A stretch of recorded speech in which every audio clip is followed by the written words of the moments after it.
This is Meraj. Meraj is a writer. Meraj loves golf but didn't turn pro. A good thing, because he would have probably starved. He loves motorcycling, can strum and sing a bit, and is committed to nothing except a life on the road. This is Johan. Johan is a photographer. Johan is more Indian than I am, but carries a Swedish passport. Johan has lived around the world and bankrolled his travel with some pretty interesting gigs. He's picked apples, been a bartender, worked on an oil rig, before finally discovering the camera. Last year, we teamed up to travel for a year in India and chronicle our experiences. It's been quite a trek, a hell of a ride, a drive like no other, a flight to new horizons, and a voyage that we hope won't end anytime soon.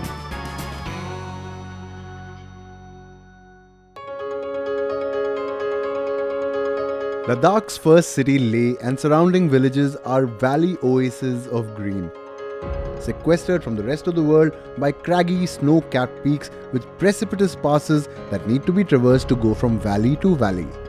Those who surmount the famous pass of Khardungla to the north are rewarded with scintillating views of the larger-than-life Nubra Valley.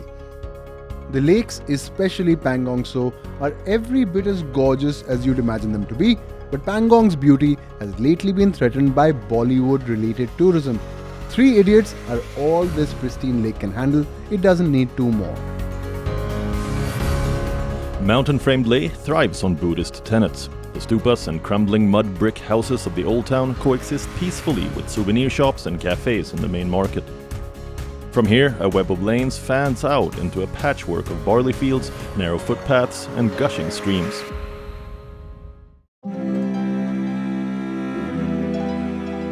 The thing about cliches is that ever so often you'll find yourself bang in the middle of one. 2 days back, my friend Rij Epen, who's a social media influencer, and I left for what is considered the definitive road trip in India. Delhi to Leh via Manali is also one of the most traversed routes in the Himalayas, and yet its popularity hasn't reduced the journey's allure or the challenges it presents. Traversing over multiple high-altitude passes on precipitous roads that are prone to landslides, this trip is every bit as difficult as it's believed to be. Ensconced in your luxury SUV, you feel nothing but utter admiration for the brave souls who decide to make this trip on bicycles. Sometimes you get more adventure than you bargained for when there's a landslide or a bridge collapses. Do you turn back, or do you risk a dangerous river crossing? The rewards for these travails can make it all seem worthwhile. Passing through some of the most dramatic terrain in the world, this is unarguably the most visually spectacular road trip one can take in India. Of course, you can fly too. It's quicker, more convenient, and no less picturesque. It's probably the only flight you can take in India, during which the Himalayas stretch out in all directions for as far as the eye can see. Couldn't have picked a more spiffy place to stay in Leh. It's taken me just over an hour's flying time to get here, and now I've got to lounge about in the hotel for the first day to get acclimatized. Couldn't have picked a better place to do that either.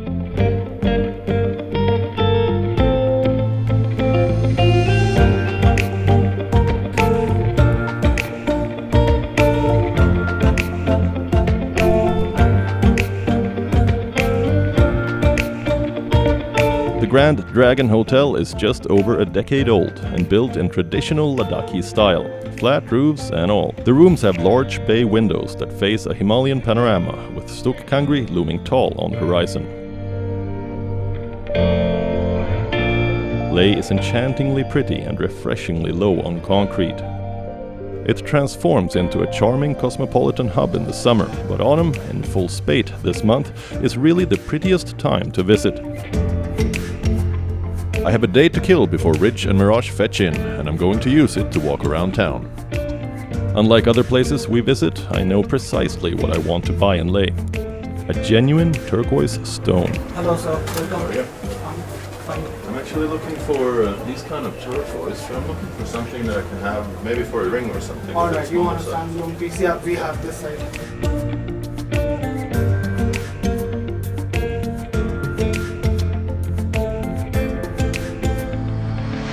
Like this one. This one looks pretty good. Yeah, this one's pretty bright and it's a good choice.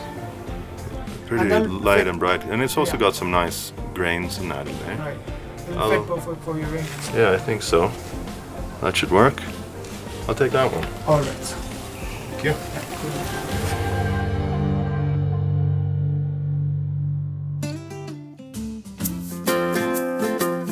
Leh has the cutest donkeys I've ever seen. I know that sounds funny, but it's true. In fact, there's a donkey sanctuary here that I've heard a lot about. Time to buy some carrots.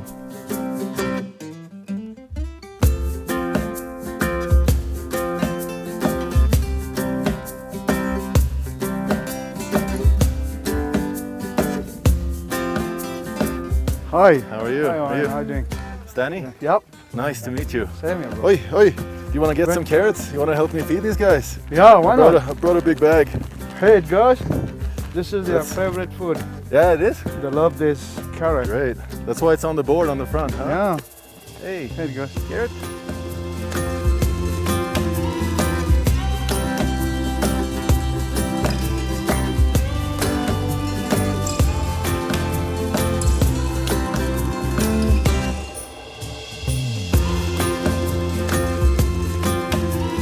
Towering over the eastern edge of town and accessible by a zigzag flight of steps, this modern stupa was built in 1991 by funds donated by the Japanese.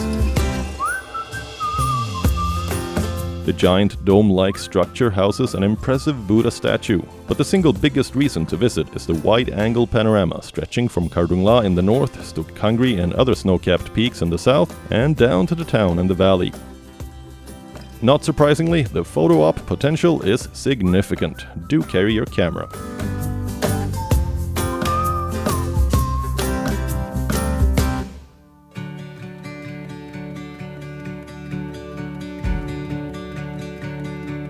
In spite of the imposing figure it cuts as it looms over Leh town, the 9-story 17th century Leh Palace, which has been unoccupied since the ex-royals moved out in 1834, is in a state of partial collapse. The fort is currently undergoing a much-needed restoration by the Archaeological Survey of India.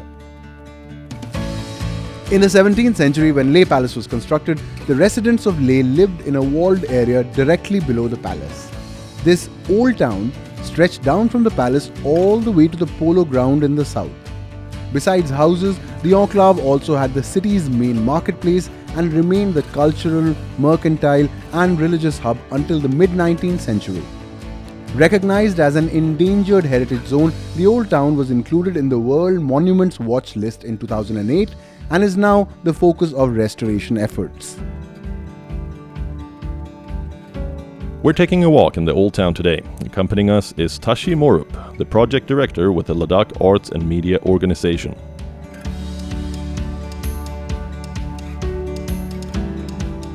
If I tell you about the little bit about the story of the old town, traditionally there were 120 families Who lived in Old Town? who lived in old town, Right. who were assigned different roles by the king. Right.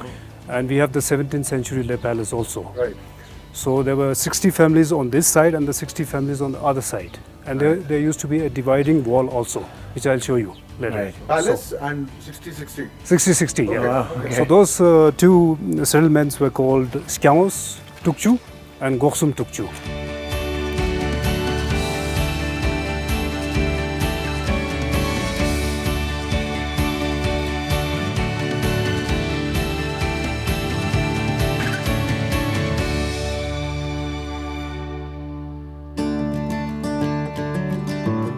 The White Maitreya Temple is one of 3 Maitreya temples in the old town. It's believed to have been constructed by King Tragspa Bumde in the 15th century.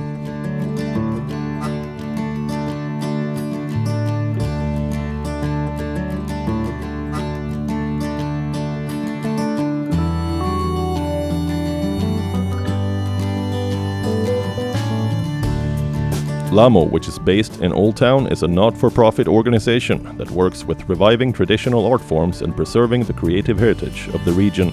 It's been a fascinating experience exploring the Old Town, This part of Leh has remained largely intact on account of Ladakh's cold desert geology and arid weather, but with climate change, the region is witnessing unprecedented rain that threaten to damage these structures. That's what makes the work that organizations like LAMO and people like Tashi are doing crucial for preserving this living heritage for future generations.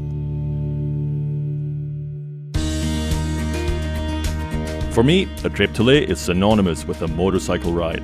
While everyone wants to ride up to Kardungla Pass, I really want to go somewhere that's not on the tourist map. Rich came just for the drive and is flying back, while Meraj and I are taking off for a ride. Stansin Sonam runs Venture Third Pole, a motorcycle rental and tour company in Ladakh. When we asked Stansin to recommend a ride, he suggested we check out the less visited Chambray Monastery, a 90-minute ride from Leh, and even agreed to loan us a couple of bikes. Motorcycling in and around Leh is great fun. The roads are mostly wide and well made, a real contrast to the tough sections on the road from Manali to Leh.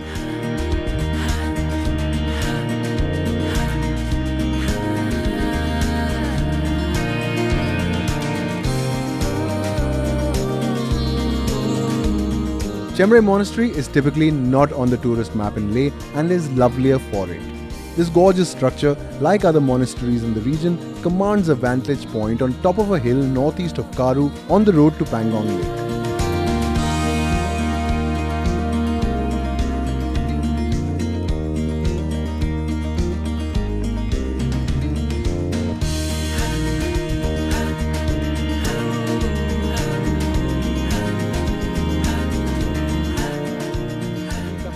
Built in 1664 by followers of the Drukpa sect of Tibetan Buddhism, this monastery is well known for its collection of ancient scriptures. How old do you reckon this is, Chemrey? I won't have the exact date, but yeah, it's Not around. as old as Basco? No, not as well as Basco, yeah, for sure. What type of temple? It comes under the Drukpa lineage. So So by the main head monk is the Dukchen Rinpoche. Right. The one who is very active on cycling, and he's Right. yes. Fit guy. Yeah. Once in Changthang, I saw he was going on a procession of cycles there in 2016. Yeah. They did recently. I think last year they did from from Leh to Nepal and Leh Nepal to Nepal to back. Nepal to back on yeah, cycles. on cycles. That's yeah. a long distance on Wow. bicycle. Yeah. Wow. Well, you would probably do it on motorcycle. Yeah. Yes.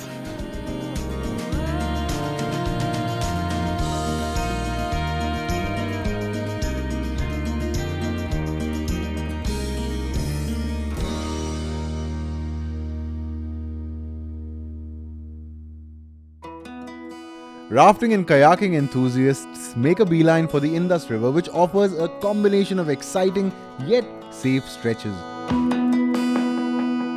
The Zanskar River, on the other hand, is a perennial favorite with experienced rafters. The stretch between Nemo and Padum in particular is still considered a badge of honor. Needless to say, we are not qualified to take that on, but we've settled for something a bit more sedate. A trip on the Zanskar River, but on its calmest stretch that runs 28 kilometers from Chilling to the confluence point where the Zanskar and the Indus rivers meet. Before we get in the raft, I'm going to give you some safety instruction. I'm going to tell you how you should do, in case if someone fall into the water, if the raft got toppled, how we going to control it, alright?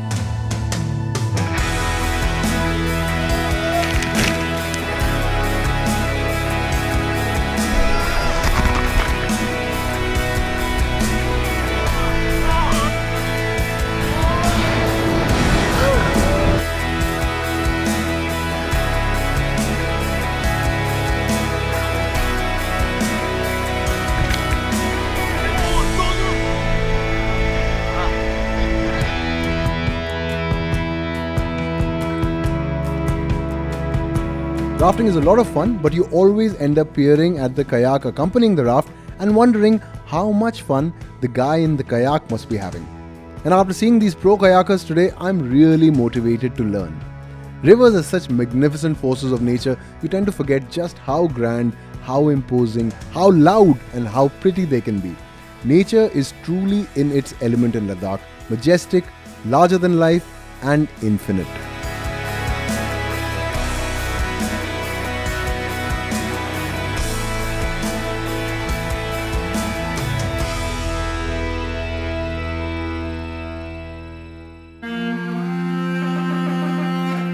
Ladakh's monasteries, especially the ones at Thiksey, Hemis, Basgo, Lamayuru and Stakna, have remained virtually unchanged for centuries.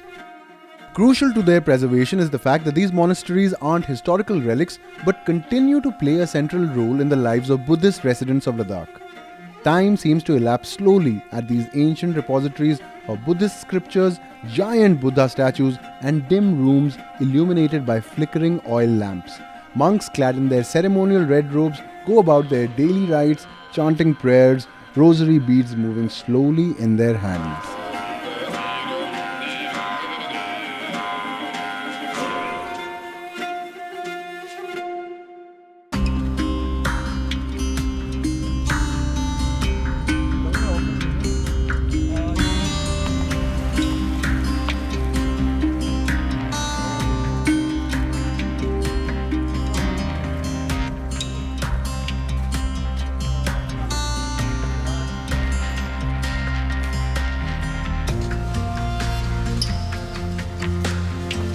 Jigmet Wangchuk runs Mantra Himalaya, an experiential travel company that focuses on stitching together unique indigenous experiences for visitors to Ladakh. We're going with Jigmet for a monkhood experience to Hemis Monastery. One of the oldest and most famous monasteries in the world, Chemrey Gompa, was established in 1630 and is the main seat of the Drukpa lineage of the Kagyu school of Tibetan Buddhism. The monastery is also a staple on the tourist circuit in Leh, although its location, an hour's drive out of Leh, means it's not as accessible as, say, Thiksey Monastery.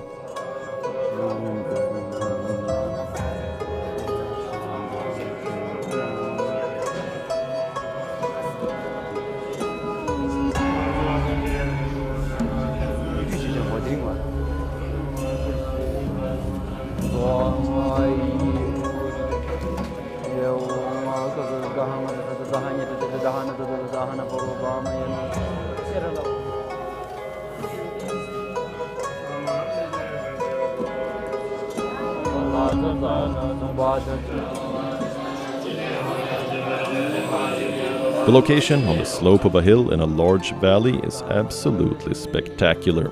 I'm reminded of the ancient Greek maxim, know thyself and you are going to know the gods.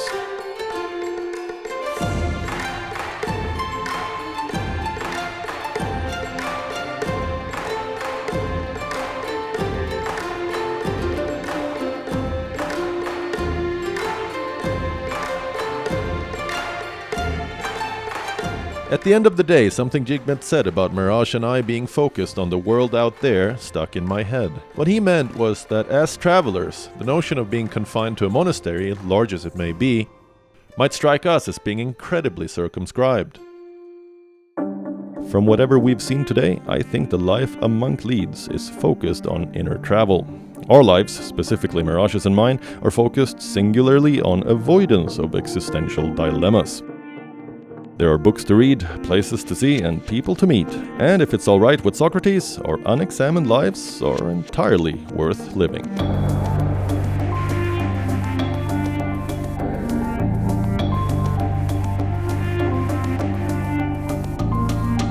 We're heading out of Leh on the road that leads to Kargil and taking a detour to Temesgam, a quaint village that was once the capital of a kingdom. This family homestead is a lovely property that is run as a homestay. Namgyal Namra, a young lad who divides his time between Delhi and Temesgam, runs the hotel, while his mother, grandmother and great-grandmother pitch in. Spread over 7 acres of lush flower beds, apricot, apple and walnut orchards, the property even has its own glacial stream. Slow. Okay. Namgyal and his family have been kind enough to lay out a traditional breakfast for us in the kitchen. Oh wow, look at this place, Wow. Look at the stove. It's like a throne. Is that a mobile maker on the top of the stove? Yes. It's a steamer, huh? Yes, steamer. Wow, this is a gorgeous place, Wow. yeah? What is this, like a traditional Ladakhi kitchen? Is Yes, and winter we have dinner here. Okay. Everything. it? Because it's like Here really is the warm. warmest place in the house. Oh, so like an open kitchen. In Lama also we saw something similar. Yeah, but this one is fully decked out with all the Yeah. accessories. Slow. Okay. Over breakfast, Namgyal tells us about an elderly gentleman who's been dispensing medicines and tonics to the village folk for many moons now. Till a few years back, he used to forage in the hills for herbs and roots to make his concoctions. The temptation for a magical cure-all is too hard to resist, and we convinced Namgyal to take us to meet the medicine man.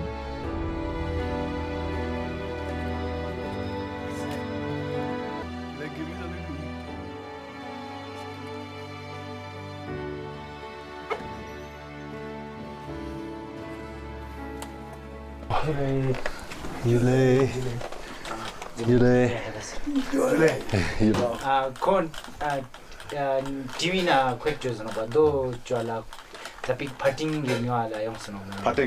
Putting is dried apricots. Right. And they're the best of the you don't get so we can get some from Yes. There's a lot of different bottles and herbs and stuff here. Yes. Do you think he could fix my my lack of hair? You should ask him. Uncle, do you have you can get my hair back? Oh, Possible? you can apply apricot seed oil. Apricot seed oil? Best medicine for them. Best medicine? Yes. Does he have apricot seed oil? Apricot oil, yeah, you dalo, stumar you dalo, you just. Oh, okay. You apricot seed oil that also with the hand one, not with the machine. Okay. Now Handmade. do the machine. From the kernel. Yeah, from the apricot kernel. And you have to with the hand. Okay. You need the one which is with the hand. So Okay.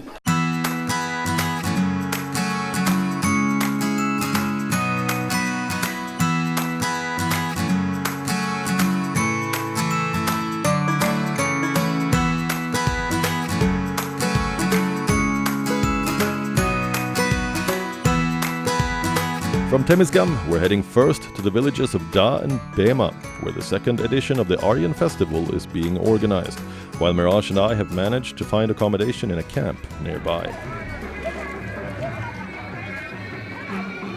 What's up, Johan? Here we are, bro. Put out some extra sunscreen, man. It's not a cloud in the sky.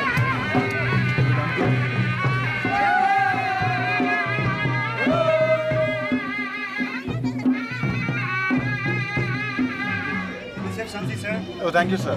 Thank you. Kind of you. There's singing and dancing, food and chang, and plenty of revelry all round.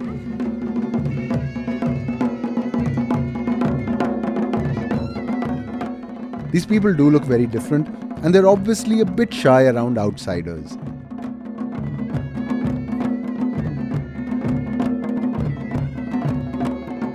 It's a fascinating slice of history to think that these people came here centuries back and have managed to live in a cocoon, keeping their traditions and way of life alive. For me at least, this is the entire point of travel, a race that we run between discovery and time.